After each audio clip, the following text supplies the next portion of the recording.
ऐसा दिखाई दे रहा है कि जो चाइना का एम्प्लॉयमेंट प्रेशर है वो कहीं न कहीं बढ़ता जा रहा है। एक उम्मीद जताई जा रही थी कि इस क्वार्टर में वो कहीं न कहीं कम होगा, लेकिन जो अभी इश्यू है वो भी बना हुआ है।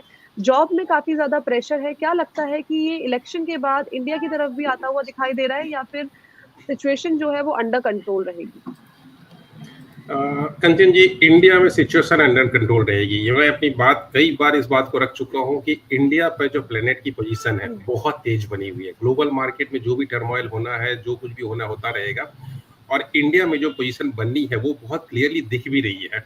जब कभी डॉ जोन्स या फिर बाकी ग्लोबल इंडेक्स जो है वो 500 पॉइंट या 2%, 2.5%, 3% गिरे होते हैं, हम यहाँ पे 0.25% अप में चल रहे होते हैं। तो कहने का मतलब ये है कि इंडिया के ऊपर में जो अभी कुछ एक प्लैनेट्स की जो पोजीशन बनी हुई है वो इतनी तेज बनी हुई है कि अभी 2025 तक सोचना नहीं है। हाँ, मैं एक झटके की बात जो करता हूँ, अभी जस्ट मैं अभी वही देख रहा था। ये देखिए, केतु जो है ना वो एक झटका देता है। क्या होता है ना, वो अचानक से सब ले लेता है। केतु की एक टेंडेंसी होती है। इसलिए मैं बार बार बोल रहा हूँ कि किसी दिन आपको एक स्पाइक दिखेगा नीचे साइड में, घबराने की जरूरत नहीं है। केतु उस दिन अपना रोल प्ले करके निकल जाएगा। तो इस स्पाइक का वेट करें। इसलिए मैं बार बार बोल रहा हूँ कि कभी भी अगर झटके दिखे आपको, किसी दिन आपको दिख जाए कि मार्केट 500-600 पॉइंट गिर गया, या एक वीक के अंदर मार्केट 800 पॉइंट नीचे गिर गया, 1000 पॉइंट नीचे गिर गया, घबराने की जरूरत नहीं है। आप समझ जाना केतु ने अपना रोल प्ले कर दिया। अब बाकी प्लैनेट्स को अपना रोल प्ले करना है, बाइंग करते चले जाओ। अभी 2025 अक्टूबर नवंबर तक बिल्कुल सोचने की जरूरत नहीं है। कुछ फर्क नहीं पड़ेगा। चाइना, यूएस, इजराइल, यूक्रेन, रसिया, ग्लोबल की कहीं भी पोजीशन ले लो, कंचन जी, कुछ फर्क नहीं पड़ेगा। इंडिया अपने मूंछ पे ताव देकर बढ़ता रहेगा। हाँ, 2025 थर्ड क्वार्टर के बाद से मैं बिल्कुल बोलूंगा सतर्क रहने के लिए, बिकॉज उसके लिए भी बहुत सारे फैक्टर्स बन रहे हैं। बट अभी किसी भी फैक्टर्स पे सोचने की जरूरत नहीं है।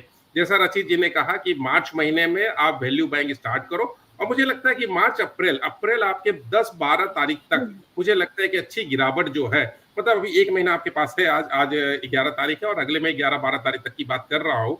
इस एक महीने में आपको हो सकते हैं झटके दिखेंगे, और बहुत अच्छा है वो झटका दिखना, क्योंकि वो झटके नहीं दिखेंगे तो केतु कभी ना कभी रोल प्ले करने आ जाएगा, और बाद में रोल प्ले करेगा और ज्यादा तकलीफ देगा। अभी रोल प्ले करने ज्यादा बेटर है हमारे लिए। तो इसीलिए बाकी ग्लोबल मार्केट से हमें बिल्कुल घबराने की जरूरत नहीं है। इंडिया के ऊपर में हम बहुत बुलिश है, नंबर्स नंबर्स को लेकर भी और प्लेनेट की पोजीशन को लेकर भी।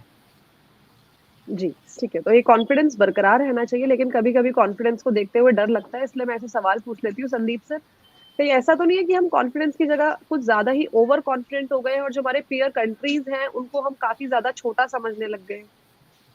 नहीं, तो नितिन जी का कॉन्फिडेंस है कि मेरा कॉन्फिडेंस लूज हो गया एक्चुअली। सो क्रॉस कंट्रीज की तो क्या बात करूं।